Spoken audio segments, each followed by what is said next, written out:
Bonjour à toutes et à tous et bienvenue dans GM. Aujourd'hui, on va parler des cartes crypto.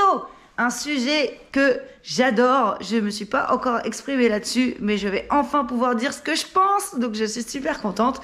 Donc, vous connaissez les cartes crypto. On vous en fait la publicité partout. Il y en a plein qui l'utilisent. Avec quelle carte crypto on va payer ce restaurant-là? Qui va sortir sa carte Binance? Qui va sortir sa carte crypto.com? Blablabla. C'est le moment de parler de ce sujet qui m'énerve un petit peu. Donc déjà, juste pour savoir, il y a une carte, j'ai trouvé, qui a 20% de frais. Donc je ne sais même pas pourquoi ils la proposent. Mais on va parler des plus connus. Donc celle de Crypto.com, par exemple, qui permet de recevoir de 1% à 8% de cashback en CRO. Génial, leur propre monnaie. Et donc en fait, vous avez un remboursement sur tous les achats que vous faites avec cette carte.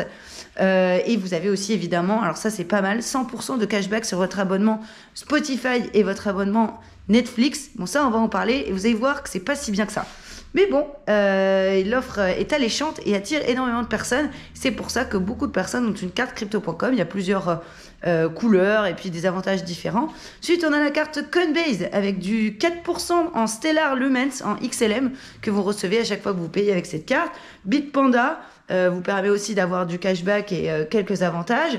En revanche, il y a des limites pour ce qui est des dépenses, des retraits.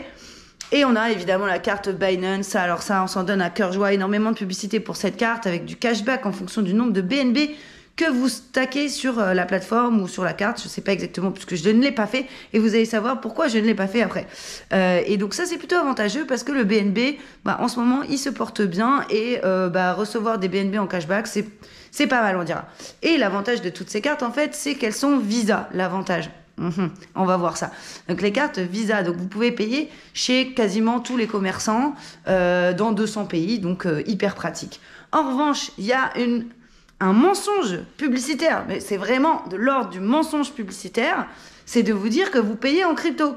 Vous ne payez pas en crypto, c'est totalement faux. Vous payez en euros. En fait, au moment du paiement, vous avez tout le schmilblick de Visa qui se passe juste après avoir converti vos cryptos en euros. Donc, en fait, vous faites une opération Visa et en plus, vous perdez les cryptos.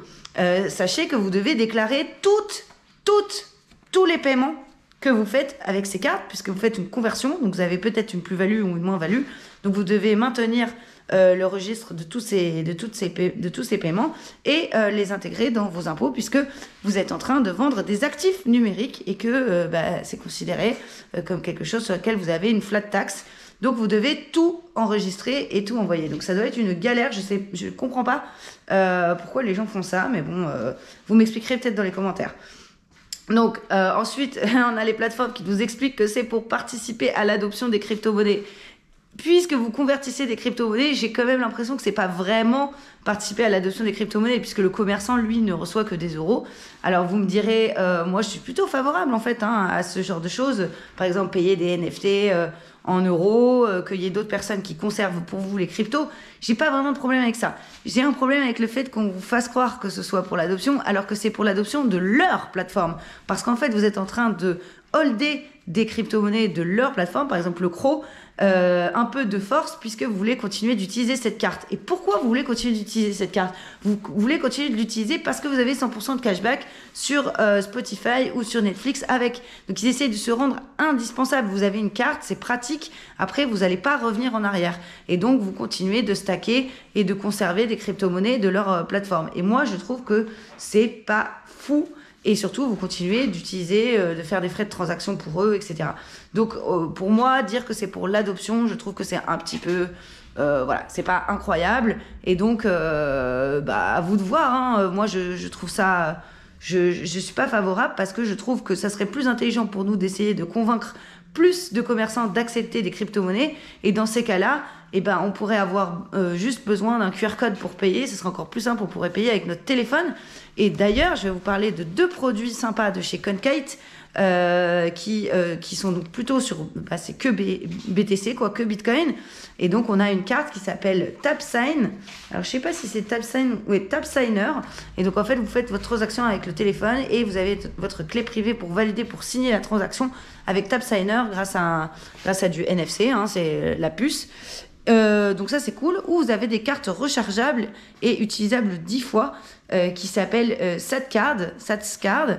Et donc ça c'est pareil, c'est pour payer en Bitcoin. Évidemment, il vous faut un commerçant en face qui accepte les Bitcoins. Et évidemment, c'est un enjeu d'adoption bien plus important et plus compliqué à mettre en place et qui va peut-être pas créer les mêmes atouts pour les plateformes centralisées de rétention et de fidélisation des clients coûte que coûte.